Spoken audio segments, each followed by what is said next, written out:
যুক্তরাজ্যের গৃহহীন বিষয়ক মিনিস্টারের পদ থেকে পদত্যাগ করেছেন বাংলাদেশি বংশোদ্ভূত ব্রিটিশ এমপি রুশনারা আলী। শুক্রবার নিজের ফেসবুক পেজে পদত্যাগপত্রের একটি ছবি প্রকাশ করেন। পরে ব্রিটিশ প্রধানমন্ত্রীর কার্যালয়ে 10 ডাউনিং স্ট্রিট এক বিবৃতিতে রুশনারা আলীর পদত্যাগের বিষয়টি নিশ্চিত করেছে বলে জানায় বিবিসি। এর আগে নিজের মালিকানাধীন একটি টাউনহাউস থেকে ভাড়াটেদের উচ্ছেদ করে ভাড়া 1,700 পাউন্ড বাড়িয়ে বাড়ি ভাড়া দেওয়ার ঘটনায় ব্যাপক সমালোচনার মুখে পড়েন তিনি। বিবিসির প্রতিবেদনে বলা হয়, পূর্ব লন্ডনের বো এলাকায় অবস্থিত রুশনারা আলীর ওই বাড়িতে মাসিক 3,300 পাউন্ড ভাড়ায় 4 জন ভাড়াটে থাকতেন। তাদের নির্ধারিত মেয়াদী চুক্তি শেষ হওয়ার পর গেল নভেম্বর মাসে 4 মাসের নোটিশ দিয়ে বাড়ি ছাড়তে বলা হয়।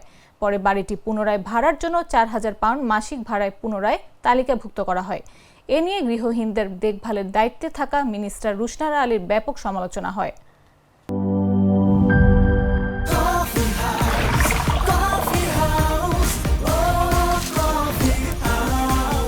কফি হাউস, প্রতি চুমুকে আড্ডা জমে।